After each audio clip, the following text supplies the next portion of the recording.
দর্শক, স্বাগত সবাইকে এনটিভি নিয়মিত আয়োজন আইএফআইসি ব্যাংক এই সময় অনুষ্ঠানে। আপনাদের সাথে আছি আমি মুস্তফা খন্দকার। দর্শক, ফেব্রুয়ারিতে জাতীয় নির্বাচন। সরকার জোর গলায় কথাটা বললেও নির্বাচন নিয়ে জনমনের সন্দেহ ধোঁয়াশা যেন কাটতে চাইছে না। এখনও নির্বাচন নিয়ে নানা ষড়যন্ত্র চলছে, যেটা খোদ প্রধান উপদেষ্টার মুখ থেকে আমরা শুনতে পেয়েছি। কিন্তু দেশকে গণতন্ত্রের উত্তরণে নির্বাচনের কোনো বিকল্প নেই। আমরা প্রত্যাশা করছি সব ষড়যন্ত্র আর বাধাবিঘ্ন পেরিয়ে ফেব্রুয়ারিতে নির্বাচন অনুষ্ঠিত হবে। আমাদের আজকের আলোচনার পুরোটা সময় জুড়েই থাকবে নির্বাচন ও সমসাময়িক নানা বিষয়। আলোচনার জন্য আমরা স্টুডিওতে দুজন অতিথি আজকে আমন্ত্রণ জানিয়েছি।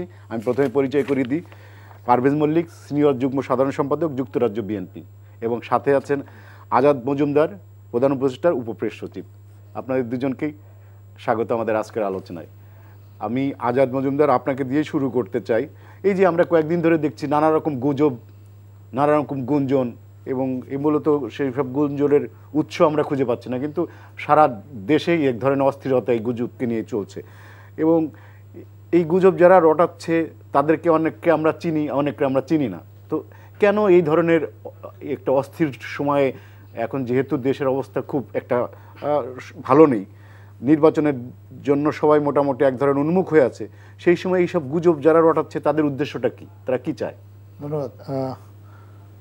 আসলে গুজব যে গত কয়েকদিন ধরে আপনি দেখছেন, বিষয়টা এরকম না। এই ইন্টারিম গভর্নমেন্ট দায়িত্ব নেওয়ার পর থেকেই আসলে প্রতিদিনই আসলে আমরা দেখি যে কিছু না কিছু গুজব। আগে আপনার গুজব রাতে থাকতো, আমরা ঠাট্টা করে বলতাম আজকে লাইলাতুল গুজব, যদিও। আর এখন আমরা দেখছি যে মানে দিনেও অনেক গুজব মানে ছড়াচ্ছে, বাতাসে ছড়াচ্ছে। এটা একটা গোষ্ঠী তো আছে আপনার, যারা মানে সবসময় এটা ছড়ায়, মানে মানুষকে বিভ্রান্ত করার চেষ্টা করে। কারণ মানুষ যদি বিভ্রান্ত হয় তাহলে তাদের সুবিধা রাজনৈতিকভাবে। আর অনেকেই বিভিন্ন উদ্দেশ্যে হয়তো ছড়ায়, কিন্তু এইসব গুজব যে আসলে শেষ পর্যন্ত এগুলোর কোনো ভিত্তি নেই, আপনারা কিন্তু ইতিমধ্যেই বিভিন্ন সময়ে দেখেছেন যে এগুলো শেষ পর্যন্ত গুজব হিসেবেই প্রমাণিত হয়েছে। আমার ধারণা এখন যেসব গুজব আপনার আছে এগুলো শেষ পর্যন্ত ওই গুজব হিসেবেই থাকবে। যারা সত্যটাকে আড়াল করতে চায় বা মিথ্যা দিয়ে সত্যটাকে ঢেকে রাখার চেষ্টা করে, তারা কখনো আসলে সফল হয় না। এটা ইতিহাস বলে যে এইভাবে সফল হওয়া যায় না, এবং এটা আমাদের বিশ্বাস বাংলাদেশেও এইভাবে সফল হতে পারবে না কেউ। পারভেজ মল্লিক, আমি এবার আপনার কাছে আসি। যে নির্বাচন তো মানে বিএনপি আপনার দলের তো সবসময় চাওয়া ছিল যে একটা দ্রুততম সময়ের মধ্যে নির্বাচন, এবং সেই নির্বাচনের একটা তারিখ আমরা মোটামুটি একটা তারিখ আমরা পেয়েছি যে ফেব্রুয়ারি মাসে নির্বাচনটা হবে প্রথম দিকে, এবং নির্বাচন কমিশনের একটা রোডম্যাপ ইতিমধ্যে ঘোষণা করেছে কী কী করবে। তার মাঝখানে নানা রকম এই যে অস্থিরতা, নির্বাচনকে সামনে রেখে এই যে অস্থিরতাগুলো হচ্ছে, বিভিন্ন ষড়যন্ত্র হচ্ছে, এবং বিশেষ করে ফ্যাসিস্ট হাসিনার যারা ইন্ডিয়ায় পালিয়ে আছে তারা নিয়ত এই গুজবের উৎস আমরা যতটুকু জানি। তো আপনার কাছে কি মনে হয় যে এই গুজব, এই অস্থিরতার মধ্যে ফেব্রুয়ারির মধ্যে নির্বাচনের যে আমরা একটা পেয়েছি, এটা হবে? আপনার কাছে কি মনে হয় যে কোনো ভেতরে কোনো আছে কিনা, আনসার্টেনিটি আছে কিনা? ধন্যবাদ মুস্তফা ভাই, আপনি সুন্দর একটি প্রশ্ন করেছেন। আপনার প্রশ্নের ইতিপূর্বে একটা আংশিক মানে ভালো জবাব দিয়েছেন আমাদের আজাদ মজুমদার ভাই। যে আসলে বিষয়টা হলো কি, আমাদের দেশের যে গুজব সবাই শুনতে পছন্দ করে, এবং নেগেটিভ নিউজগুলো মানুষ খায় বেশি। আপনি পজিটিভ বললে তখন মনে করে যে আচ্ছা ওটা তো পজিটিভ, কিন্তু মানুষ একটু সন্দেহপ্রবণ বেশি। আর যখন আপনার যদি আর বর্তমান যে এই সরকার আছে, যে এই সরকারই আমরা বলি না কেন, এই সরকার তো নির্বাচিত না। এই সরকার মনে করেন আপনার আসছে কীভাবে, ধরেন এই ফ্যাসিবাদী সরকারকে উৎখাত করার পরে সর্বজন শ্রদ্ধেয় একজন ব্যক্তিত্বকে মনে করেন আমরা সরকার প্রধান হিসেবে আমরা কিন্তু সর্বস্তরের মানুষ মেনে নিয়েছি। মেনে নেওয়ার পরে যেটা হয়েছে, যারা যারা আন্দোলনের শরিক ছিল বা ওই সময় যে সরকারের প্রতিপক্ষ যারা ছিল, তারা যেহেতু একটা ঐক্যবদ্ধভাবে আন্দোলন করেছিল, এবং এই ডক্টর মোহাম্মদ ইউনূসের নেতৃত্বে যে সরকার, সেই সরকারকে সমর্থন জানিয়েছিল। আমাদের ভারপ্রাপ্ত চেয়ারম্যান সাহেব তো বলেছিলেন যে ডক্টর মোহাম্মদ ইউনূসের যে সরকার, এই সরকারকে আমরা কোনোভাবেই মানে ব্যর্থ হতে দেব না। এবং এই কথা বলা, এবং অন্যান্য অপর যে দল, সেই দলগুলো মনে করেন দ্ব্যর্থহীনভাবে তাকে সমর্থন জানিয়েছিল। তো এখন যেহেতু দেখা যাচ্ছে যে কি যে বিভিন্ন ইস্যু নিয়ে আপনার এই যে টান পড়ন হচ্ছে, ধরেন মানে গণতন্ত্রের মনে করেন ভাষা হচ্ছে যে ভোট, তাই না? তো ভোটের মাধ্যমে হচ্ছে জনগণের মতামতের প্রতিফলন ঘটানো। তো বিএনপি যেহেতু গণতান্ত্রিক দল, বিএনপি গণতন্ত্রে বিশ্বাস করে, এবং সেহেতু আমাদের একটা দাবি হচ্ছে যে কি যে গণতন্ত্রের পথে যেতে গেলে আপনার ভোটের দিকে যেতে হবে। এখন দেখা যাচ্ছে যে কি যে এই ফ্যাসিবাদী সরকারের বিরুদ্ধে কিছু আপনার দল ছিল যারা মনে করেন ওই সময় মনে করেন আন্দোলনেও শরিক ছিল ধরেন। তো তারা অনেকে দেখছে যে এই সরকার যদি একটু লং টাইম যদি থাকে তাহলে মনে করেন আপনার কিছু সুযোগ সুবিধা তারা পাচ্ছে, এখনও পাচ্ছে। এখন এখন যদি দেখে যে তারা যদি দেখে যে আগামী যদি ভোট যদি হয়, ভোটে বিএনপি হয় মানে সবাই ধারণা করছে বিএনপি বিপুল সংখ্যাগরিষ্ঠতা নিয়ে সরকার গঠন করবে। তো এখন যে সুবিধাটা পাচ্ছে বিএনপি ক্ষমতা আসলে হয়তো তারা সেই সব সুবিধাটা পাবে না।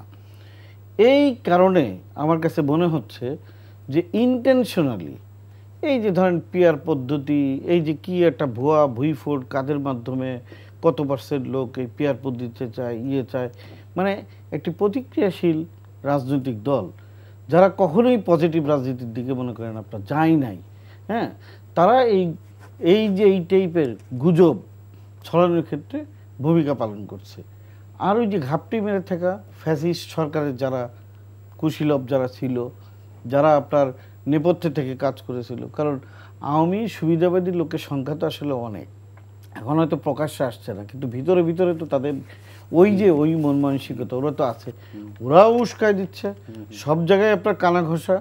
এই কানা ঘষা করতে করতে মানে বিষয়টা হচ্ছে যে দেখছে যে ফ্যাসিবাদী সরকারের উৎখাতের পরে যারা একতাবদ্ধ ছিল এদের ভিতরে যেহেতু মতৈক্য দেখা দিচ্ছে, এই সুযোগটাও মনে করেন তারা চেষ্টা করছে, কাজে লাগানোর চেষ্টা করছে।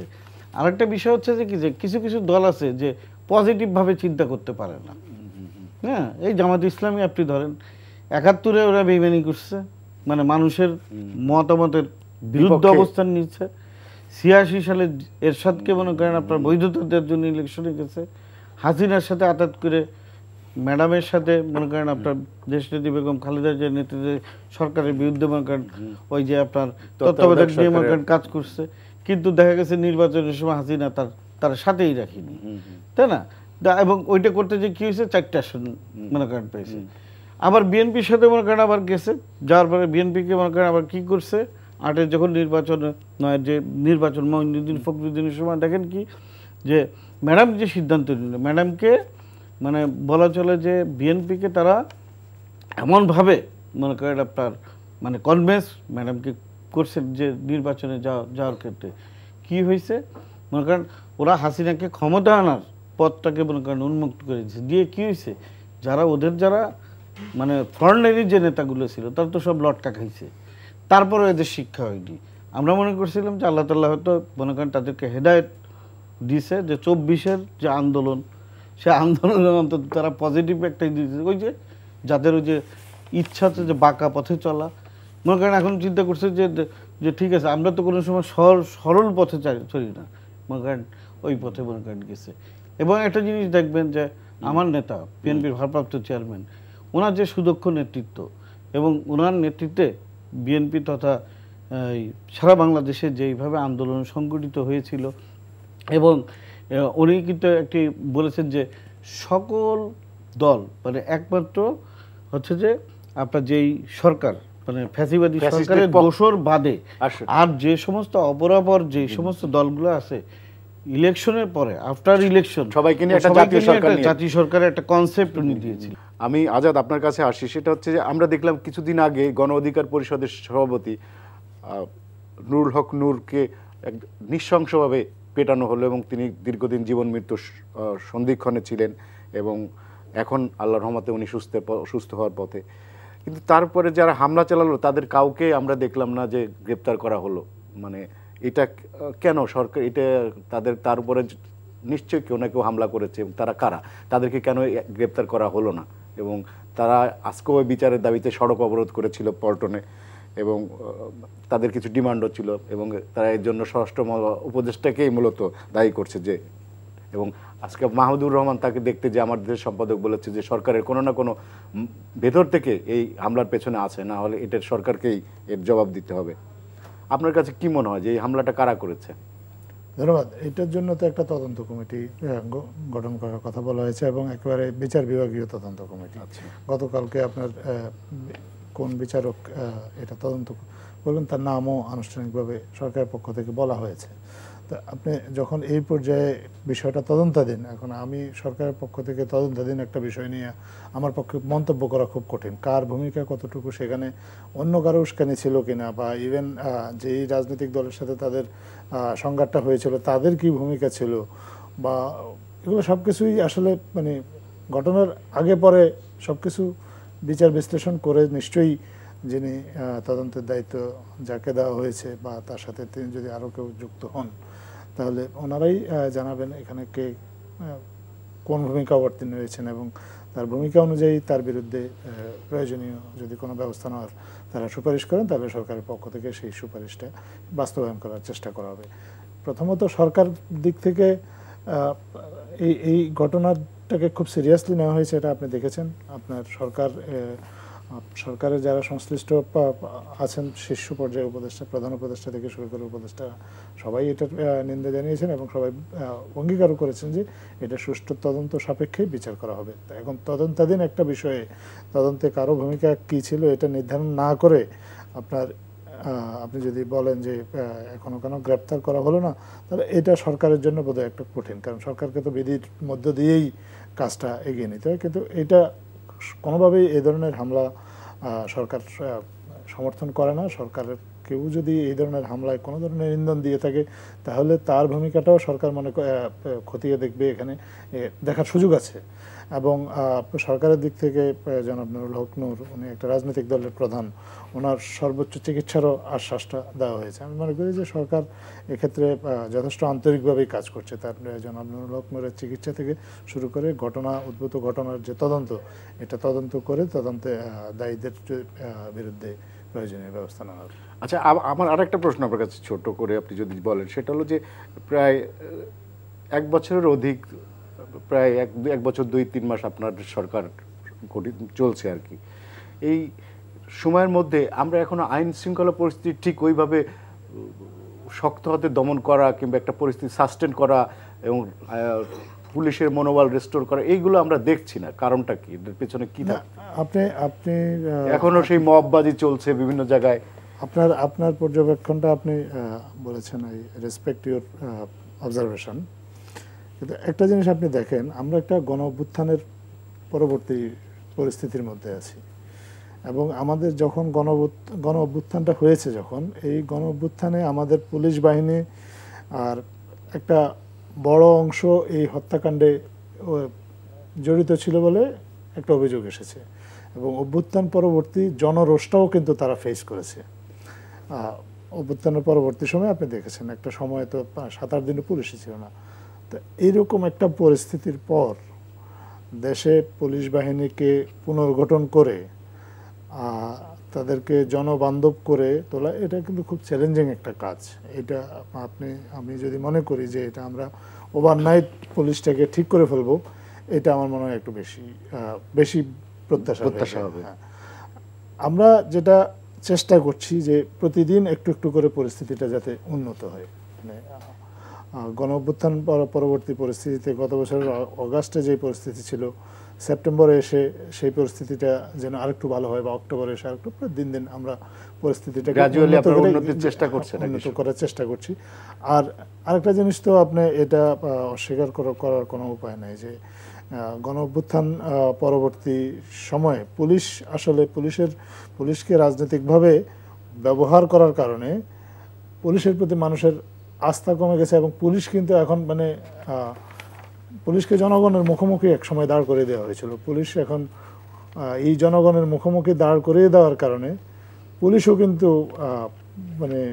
জনগণের সামনে যেতে অনেক সময় ভয় পায়, দ্বিধাদ্বন্দ্বে থাকে। আপনি যথার্থই বলেছেন, তাদের মনোবলটা ফিরিয়ে আনা এটা খুব কঠিন কাজ। এই চেষ্টাটা চলছে।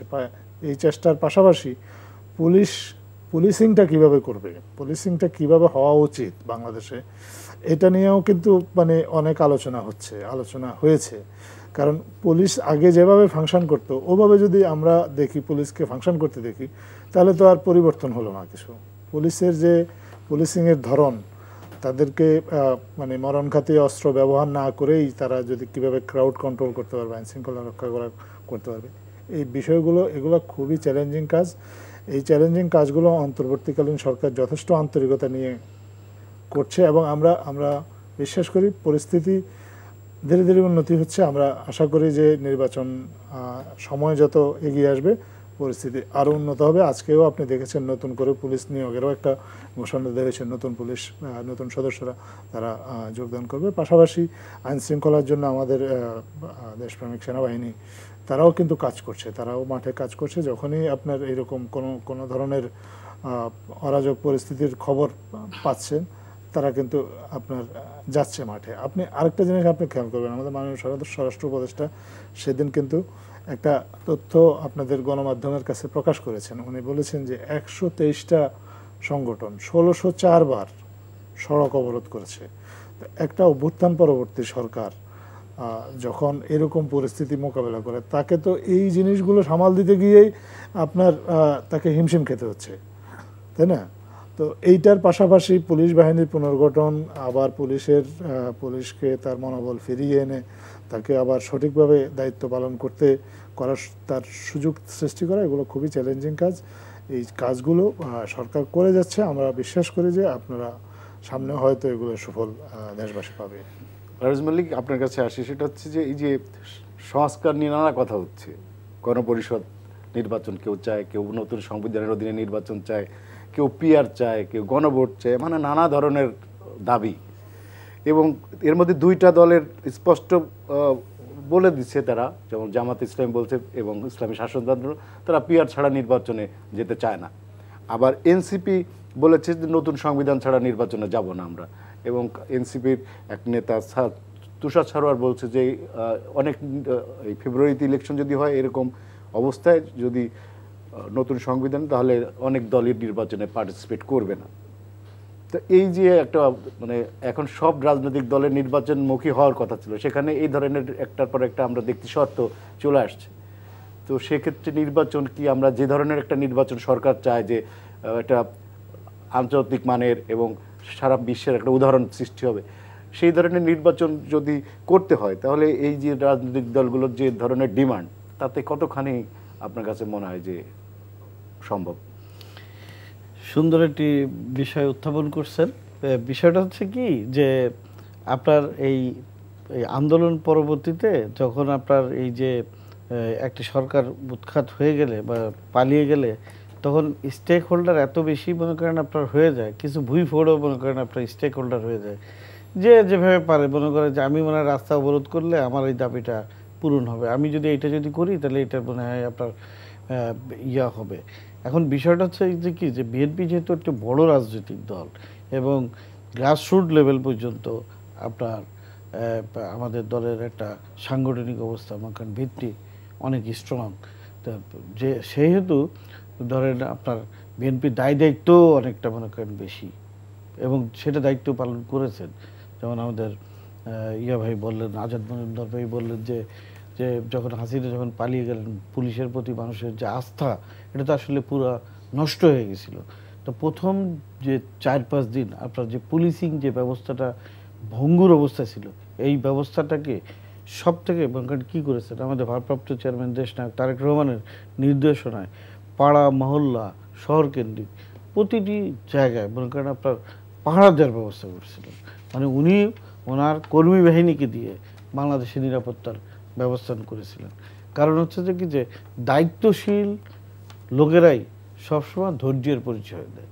এখন মনে করেন হচ্ছে যে কি, যে এই সরকার আসার পরে বিএনপি সবসময় দায়িত্বশীলতার পরিচয় দিচ্ছে, যার কারণে আপনার এবং চাচ্ছে যে জনগণের প্রতিফলিত একটা সরকার আপনার গঠিত হোক। এখন যারা জানে যে আগামীতে নির্বাচন হলে তাদের ক্ষমতা আসার সম্ভাবনা নাই, কম, তো এরা মনে করেন চিন্তা করে যে আর এই সরকার যেহেতু একটা মানে একটি মধ্যবর্তী একটি জাস্ট ট্রানজ্যাকশনাল একটা টাইম পার করবে, তাই এরা তো আসলে একটু বলা চলে দুর্বল সরকার, মানে জনগণের প্রত্যক্ষ ভোটে যেহেতু নির্বাচিত না, তো তাদেরও তো অনেক কিছু মনে করেন চিন্তা ভাবনা করে কাজ করতে হয়। এই কারণেই হচ্ছে যে আপনার ওই যে মানে কাজের ক্ষেত্রে চুনা মারা লোকের মনে করেন অভাব মনে করেন আপনার নাই।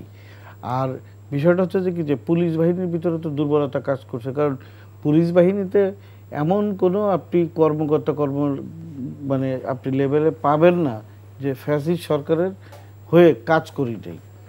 এখন আপনার যতই আপনার যে বলেন না কেন, হ্যাঁ, তারা তো কোনো না কোনো ভাবে মনে করেন আপনার করছে, হ্যাঁ, এখন তো কেউ সবাই ধোয়া তুলসী পাতা মনে করেন না, কিন্তু তারপরে তো মানুষ তাদের উপরে আস্থা রাখতে চায়। এখন বিষয়টা হচ্ছে যে কি যে এমন অবস্থা হয়ে গেছে যে যে কেউ রাস্তায় নেমে যাচ্ছে, রাস্তায় নেমে যে আপনার মনে করেন প্রতিবন্ধকতা, আমরা এটা ছাড়া ওইটা মানি না, এটা ছাড়া এটা মানি না। আপনার এই যে এনসিপি, এদের ভ্রূণ সৃষ্টি হওয়ার আগেই এরা মনে করেন নষ্ট হয়ে গেছে। এদের নিজেদের আপনার এই যে কি বলে যে এদের রেজিস্ট্রেশন পর্যন্ত আপনার হওয়ার আগেই এরা কথা বলে, আমরা এটা মানি না, ওটা মানি না, আমরা এটা করবো না, ওটা করবো না। ওদের কথাবার্তা মনে হচ্ছে যে কি যে ওই হাসিনার যে ফ্যাসিবাদী সরকারের যে কথার সাথে এদের মনে করেন আপনার অনেক ক্ষেত্রে মনে করেন মিল আছে, যদিও এরা আন্দোলনে অগ্রভাগে ছিল এবং আমরা তো তাদেরকে রেসপেক্ট করেছি, কিন্তু তাদের কথার স্টাইলগুলো আপনারা যদি মনে করেন, আপনি যদি দেখেন যে আমরা এটা মানি না, মানবো না, ওনারা জনগণ কি মনে করেন মানে কি মানে না, ওরা কি জনগণের পালস বুঝতেছে? হ্যাঁ, এখন বিষয়টা হচ্ছে যে কি যে আবার ধরেন জামাত ইসলাম মনে করেন তারা কি করছে, এই যে আপনার পিআর পদ্ধতি, অমুক পদ্ধতি, এইটা মানি না, ওইটা মানি না। মানে আপনি যখন জনগণের কাছে যাবেন, মানে মানুষের প্রত্যাশা কি? মানুষের প্রত্যাশা হচ্ছে যে একটি সুষ্ঠু নির্বাচনের মাধ্যমে একটি গণতান্ত্রিক একটা সরকার চলে আসে, তাই না? ডক্টর মোহাম্মদ ইউনূসের নেতৃত্বে যে সরকার, ডক্টর মোহাম্মদ ইউনূস তো দ্ব্যর্থহীনভাবে মনে করেন বলছে যে উনি নির্বাচনের ক্ষেত্রে আপনার মনে করেন মানে সিরিয়াস। হ্যাঁ, বাংলাদেশ সেনাবাহিনী এখন পর্যন্ত আমি মনে করি যে বলবো যে তারা সঠিক লাইনে আছে এবং তারা তো ক্ষমতা নেওয়ার জন্য আপনার করে, তারা তো আসলে কাজ করছে। সেনাবাহিনীকে যদি আপনি ব্যারাকের বাইরে যদি বেশি দিন যদি রাখেন, এটা কিন্তু সমীচীন না। তো আপনি মনে করেন লং টাইম আপনি নির্বাচন ছাড়া মনে করেন আপনি মনে করেন থাকবেন, আবার সেনাবাহিনীকে আপনি মনে করেন রাস্তাঘাটে থাকবেন, তাদের যে ব্যারাকে ফেরার আপনি তাদেরকে ব্যবস্থাপনা করবেন না।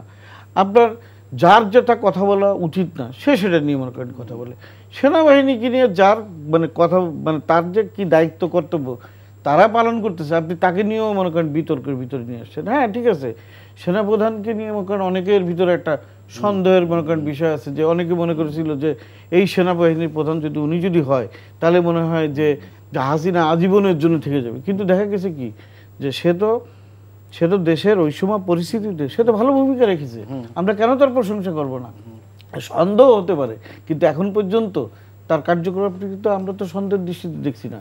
প্রধান উপদেষ্টা, সেনাবাহিনী প্রধান এবং বিএনপি তারা তো আপনার সবাই তো আসলে নির্বাচন মনে করেন আপনার চাচ্ছে। এখন দেখেন আপনি যে গণতন্ত্রের চর্চা হচ্ছে যে কি যে আপনি আপনার মত প্রকাশ করবেন, মানুষের কাছে যাবেন, জনগণ আপনার মতামতকে কতটুকু গুরুত্ব দেয় এটা হচ্ছে যে মনে করেন আপনার বিষয়। এখন বিষয়টা হচ্ছে কি মানি না, মানবো না, এটা করতে হবে, এটা দিতে হবে, তাহলে আমরা যদি বলি তাহলে কি হবে বিষয়টা? হ্যাঁ, এখন নূরকে যেভাবে মানে মানে হামলা করা হয়েছে এটা তো আসলে উদ্ধতপূর্ণ। যারা এই কাজটা করেছে, ওই যে আমি বললাম যে পূর্বের যে ফ্যাসিস্ট সরকারের মানে লোকজন যে আছে, এটা তো হামলার মাধ্যমে আপনার মনে করেন প্রতিফলিত হয়েছে, তাই না? তো আবার দেখেন যে নূরের পর যখন হামলা হয়েছে মনে করেন এখন জাতীয় পার্টিকে নিয়ে মনে করেন আবার সামনে নিয়ে আসছে। আচ্ছা, জাতীয় পার্টি ইস্যুটা আমি আলোচনা করব। এখন কথাটা আপনাকে বলছি যে যেহেতু আপনার ওই প্রশ্নের জায়গাতে আসছেন, এখন দেখেন যে যখন জাতীয় পার্টির মনে করেন বিষয়টা আসতেছে, এর আগে আওয়ামী লীগকে আপনি মনে করেন করলেন, তাহলে এখন আপনার এই যে যারা মনে করেন কথাগুলো বলছে, তাহলে জিএম কাদের যে একটা রাষ্ট্রের পক্ষে কথা বললো, সে তো রাষ্ট্রদ্রোহী কথাবার্তা বলেছে, তাহলে কেউ তার বিরুদ্ধে মনে করেন রাষ্ট্রদ্রোহী মামলা কেন করে না? কারণ সে তো দেখা যাচ্ছে যে সে কি বাংলাদেশের নাগরিক হিসেবে কথা বলছে নাকি? এখন বিষয়টা হচ্ছে যে কি যে আপনি ওই জায়গাগুলোতে আপনি করে, সে তো হত্যা মামলার আসামি, তাকে কেন অ্যারেস্ট করতেছে না? আপনার ইনু দোষর ছিল, তাকে আপনি অ্যারেস্ট করছেন। রাশেদ খান মেনন একটা মেন কি শয়তান, তাকে আপনি অ্যারেস্ট করছেন। তাহলে জিএম কাদের মনে করেন বাইরে আছে কেন দোষর হিসেবে? আপনার দিলীপ বড়ুয়া মানে এই ফ্যাসিস্ট সরকার দীর্ঘদিন যাবত করছে, তাকে কেন অ্যাকশনে মনে করেন যাচ্ছে না? তার বিরুদ্ধে আপনার একটা জাতিকে ধ্বংস করার জন্য শিক্ষা ব্যবস্থা যদি আপনি আঘাত আনেন, মানে যদি আপনি ধ্বংস করে দেন, তাহলে একটা জাতিই ধ্বংস হয়ে যাবে। এই বাংলাদেশের শিক্ষা ব্যবস্থার ধ্বংসের হোতা হচ্ছে যে আপনার নুরুল ইসলাম নাহিদ। সেখানে এখন মনে করেন তার নাম মনে করেন আসতেছে না। মানে তার মানে হচ্ছে যে কি, যে আমরা কিন্তু ওই দিকে আমরা নাই। হাসিনার বিচার, হাসিনার যারা দোষর যারা ছিল তাদেরকে বিচার আমরা কিভাবে করব, দেশে একটা গণতান্ত্রিক পরিবেশ কিভাবে ফিরে নিয়ে আসা যায়, এইটা নিয়ে মনে করেন চিন্তা না করে আমরা কি এই পিআর, তারপরে হচ্ছে যে জনগণ চায় না, ৭২% ভোট, এই সেই, মানে মনে হচ্ছে যে কি দেশটাকে একটি মনে করেন অস্থিতিশীল পরিস্থিতির ভিতরে নিয়ে যে মনে করেন ওই যে মানে ওই ঘোলা পানিতে মাছ শিকার করার একটা মনে করেন চেষ্টা।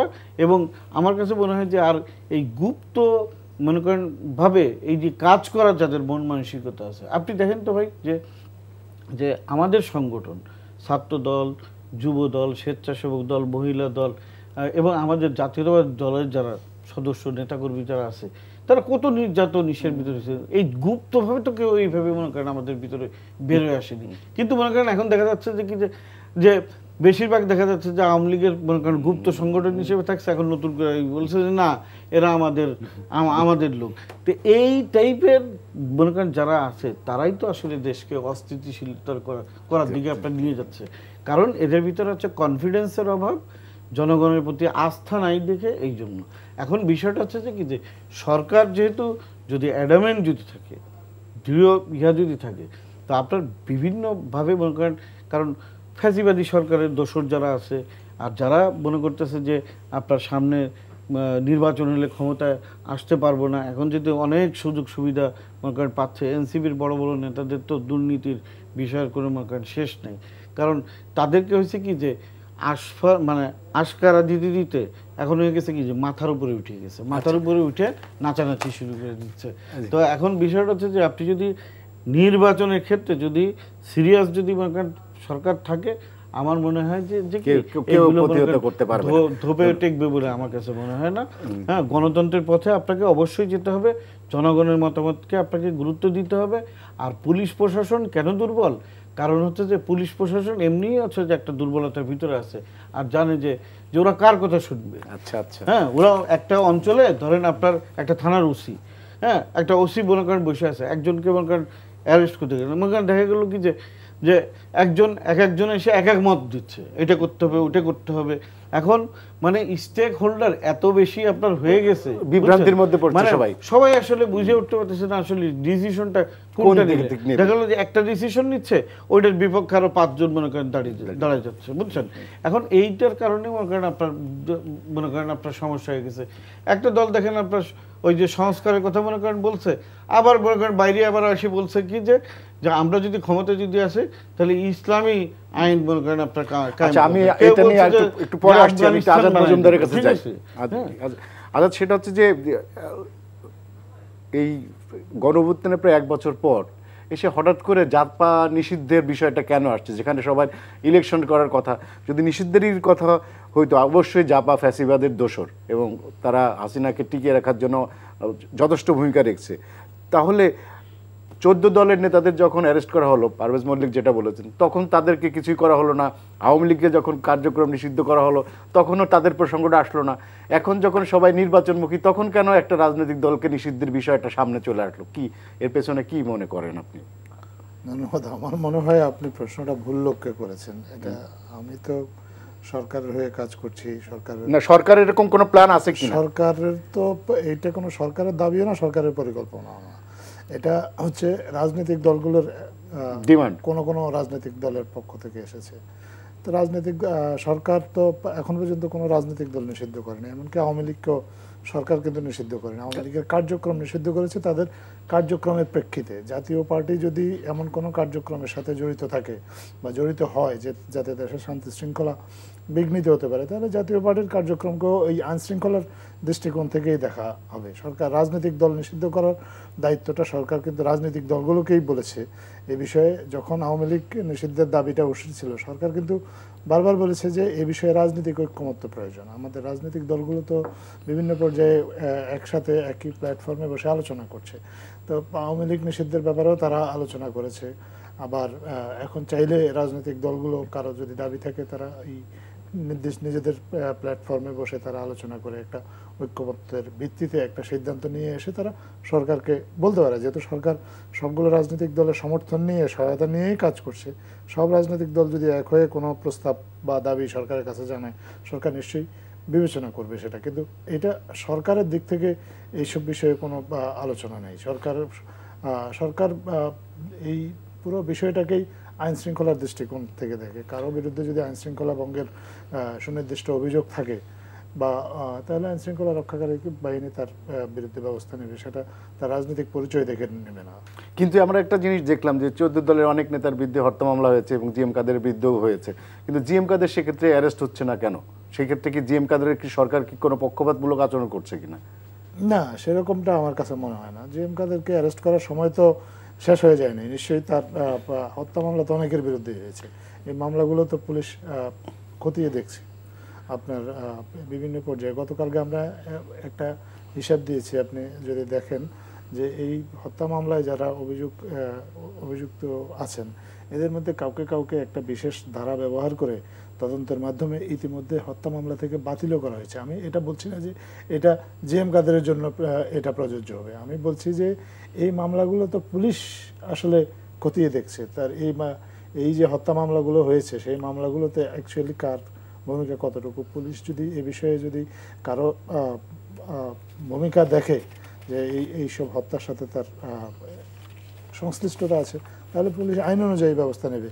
এখানে রাজনৈতিক পরিচয় দেখে কারো বিরুদ্ধে আইন শৃঙ্খলা ইস্যুতে আসলে ব্যবস্থা নেওয়ার সুযোগ। আমরা দেখলাম যে ধরেন ফ্যাসিবাদের দোষর হিসেবে যাদের 14 দলের নেতাদেরকে অ্যারেস্ট করা হয়েছে, তাদেরকে অনেককে আবার গ্রেপ্তারের পরে হত্যা মামলা দেওয়া হয়েছে। সেক্ষেত্রে জাতীয় পার্টি কেন এই ইটা পাচ্ছে, কনসেশনটা পাচ্ছে? ফ্যাসিবাদের দোষর হিসাবে অ্যারেস্টের চেয়েও বড় জিনিস হচ্ছে যে তারা আপনার হত্যাগুলোর সাথে সরাসরি ইন্ধন দিয়েছে অনেকে।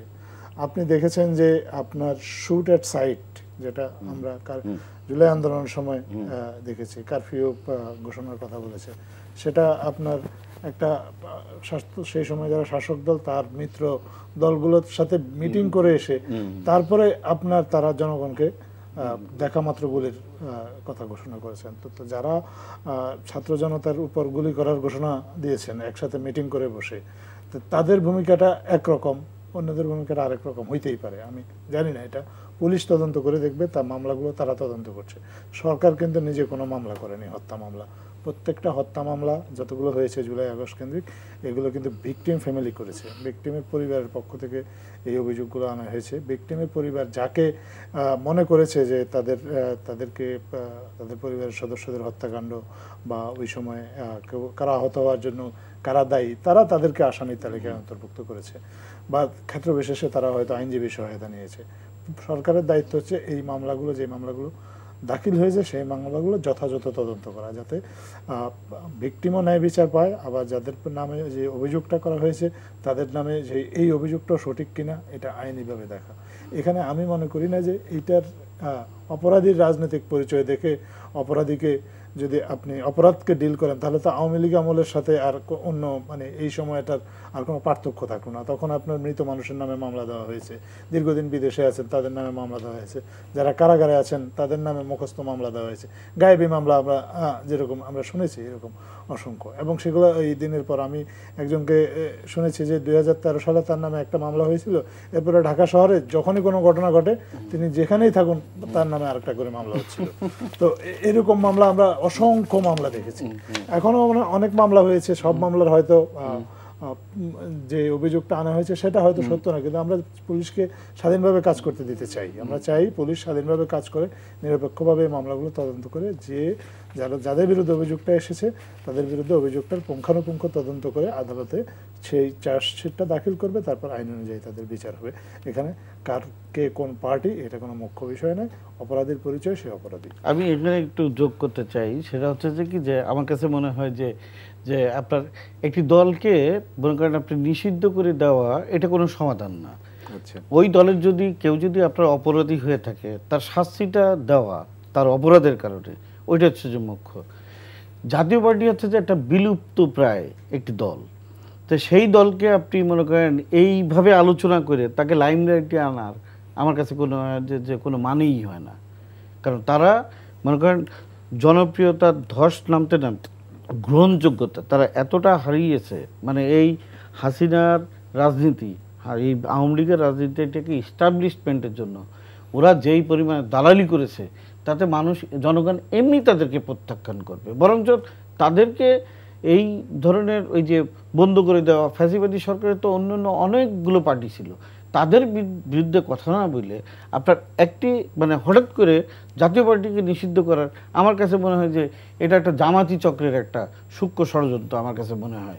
কারণ আর এনসিপি তো জামাতের ওই কথার সুরে এনসিপিও কিন্তু ওইভাবে মনে করেন ওই লাইনে কথাগুলো বলে। আমার কাছে মনে হয় যে ওরা যেহেতু বলছে যে ওরা ইলেকশনে যাবে না, ওরা যেহেতু ইলেকশনে যাবে না পার্টিগতভাবে, ওরা আসলে মনে করছে তাহলে বিএনপি যদি এককভাবে যদি নির্বাচনে যায় তাহলে প্রশ্নবিদ্ধ করা যায় কি না। এই যে বললাম না, জামাত কোনো সময় সোজা পথে হাঁটতে চায় না, তো ওরা হয়তো মনে করছে ওরা এই জাতীয় পার্টি যদি নির্বাচনে যদি আসে, তো জাতীয় পার্টির তো জামাতের থেকে কিছু অংশ হলেও তাদের তো ভোট কিছু হলো ব্যাংক আছে, আপনার রংপুর বলেন বা বিভিন্ন অঞ্চলে বলেন, হ্যাঁ, ওদের ভয় হচ্ছে যে কি যে যদি জাতীয় পার্টি যদি আবার ইলেকশনে যায়, যদি আবার যদি বিরোধী দলের আসন যদি আমার কাছে যদি মনে হচ্ছে যে নির্বাচন এরকম হবে যে জামাত এবং এনসিপি পার্টি মানে আমরা প্রতিনিধিত্বশীল ইনক্লুসিভ নির্বাচন আপনি দেখছেন না? না, ইনক্লুসিভ নির্বাচন ওরা তো আসবে, ওরা আসলে হচ্ছে যে কি যে টুকামারি দেখতেছে যে কতটুকু কি হয়, বা দেখা গেল দর কষাকষি বা কোনো কিছু আপনার কোনো কিছু আদায় করা যায় কি না, আদায় করে পারা যায় কি না। আপনি প্রশাসনে খোঁজ নিয়ে দেখেন তো, যেইগুলো জামাত করে শিবির ব্যাকগ্রাউন্ডেড তারা ভালো চেয়ারগুলো তো সব দখল করে আছে কিনা, আপনি অর্থনৈতিক যে প্রতিষ্ঠানগুলো আছে কারা মনে করেন বসে আছে, ওরা তো প্রাতিষ্ঠানিকভাবে মানে রাজনৈতিকভাবে ওরা মনে করেন আপনার এই জায়গাগুলোতে মনে করেন আপনার ঘাপটি বেনে মনে করেন সব জায়গাগুলোতে মনে করেন নিয়ে আসতেছে। ওরা তো একসাথে মনে করেন আপনার যে মনে করেন আপনি ইয়া করে, আর ওরা কাজ করবে আকাজ করবে, দোষ দেয় বিএনপির। আপনার এখন বিষয়টা হচ্ছে যে কি যে এদের স্টাইলটাই হয়ে গেছে আপনার যে এরকম, এরা চাচ্ছে যে হচ্ছে যে কি যে গুরুত্ব চাচ্ছে। আপনি যখন ওই যে আছে না যে ভাই বোন যদি মনে করেন অনেকগুলো যদি থাকে, তা দেখা যায় না যে অনেক সময় বাবা মাকে একজন মনে করেন বলে ফেলে যে তুমি ওকে বেশি ভালোবাসো, আমাকে মনে হয় একটু কম ভালোবাসো, কিন্তু বাবা মা তো সবার জন্যই মনে করেন সবার জন্যই মনে করেন আপনার সমান, তা রাষ্ট্র তো সবার জন্য মনে করেন সমান, তাই না?